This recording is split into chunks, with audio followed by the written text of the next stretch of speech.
Hello. Hello. Bon. Oh, c'est vrai? Ouais.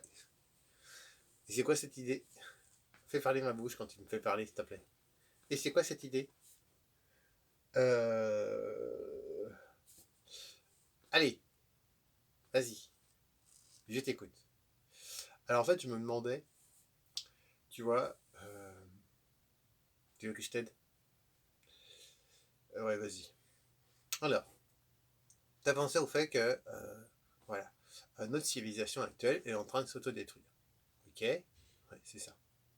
Et donc, comme elle s'autodétruit, elle voudrait laisser, comment dire, une trace.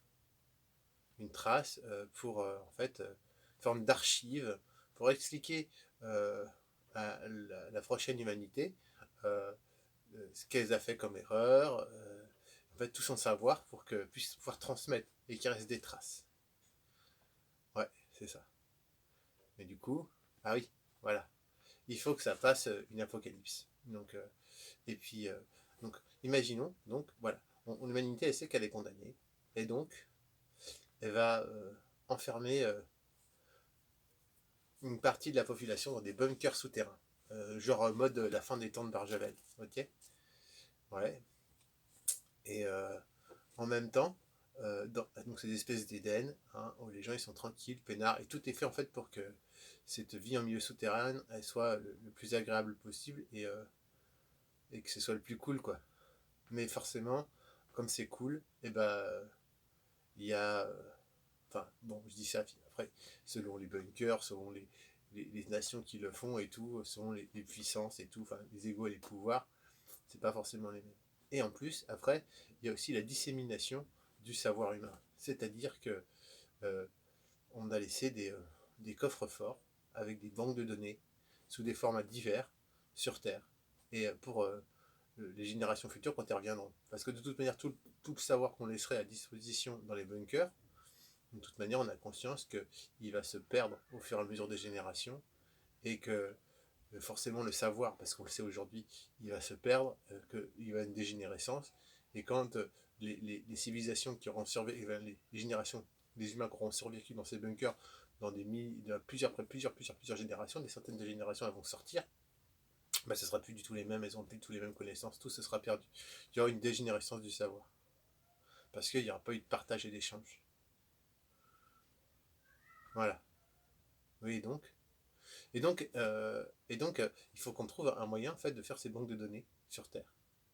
Mais il faut quelque chose d'assez gros, tu vois, pour pas que ça fasse inaperçu. Il faut quelque chose d'assez résistant pour que ça survive au temps, aux intempéries, aux guerres, surtout, pas le moindre, mais la connerie humaine, parce qu'il ne faut pas que ces banques de données en fait elles soient récupérées et puis que des humains qui ne sont pas capables en fait de les comprendre les détruisent et ou se les accaparent et donc les pyramides.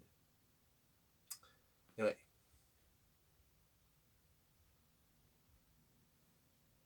ça se trouve les pyramides, c'est des traces d'une civilisation hyper avancée humaine qui a disparu et dont nous sommes en fait les héritiers.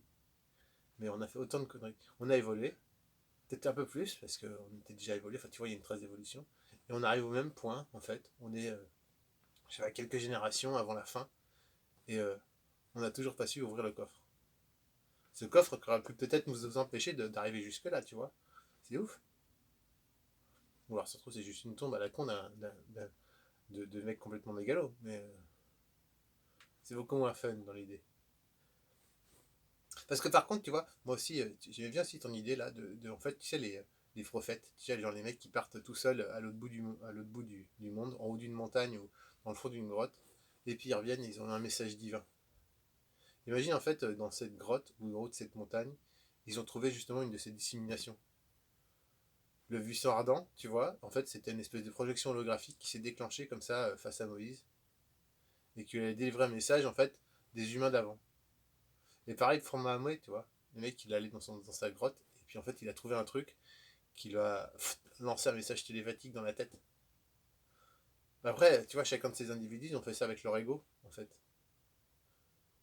Et également, tu vois, il y a un truc qu'il faut prendre en compte, c'est que ces formes de dissimulation, elles sont pas logiques pour nous, parce que la civilisation des humains qui a créé ça avant, elle était complètement différente de la nôtre, elle avait une autre manière de penser, une autre manière de voir le monde.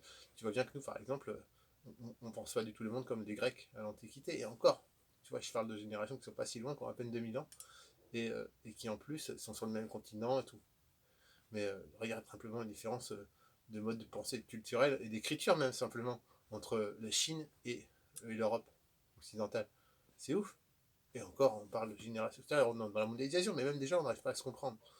Alors imagine alors des cultures qui ont des milliers d'années de différence et surtout une évolution dans un temps, un contexte complètement différent également. C'est clair. C'est comme la plaque là qui a été envoyée dans l'espace. Ouais, sur la sonde là. Je sais plus c'est avec quel Explorer, je crois. Elle a un nom spécial cette plaque, mais je ne me rappelle plus son nom. Mais je suis sûr que là, on la donne aujourd'hui à des gens qui n'en ont jamais entendu parler. Et ben, ils sont incapables de dire ce que ça veut dire, de la décrypter. C'est-à-dire que même nous, en tant qu'être humain, on n'est même pas capable de décrypter la plaque qu'on a créée. C'est la... Non, c'est pas la paire de... Non, c'est pas la plaque de... Je sais plus comment ça s'appelle. C'est ouf, hein. En fait, peut-être que ça vaut pas le coup de se prendre la tête là-dessus, en fait. De toute manière, si, il y a ce qu'on sent... Mais il faudra peut-être qu'on en parle demain, parce que là, ça fait déjà 6 minutes 30. Mais c'est la noosphère. Et ça, la noosphère, eh ben, c'est un concept hyper puissant qui va expliquer plein de choses. À demain. Ouais.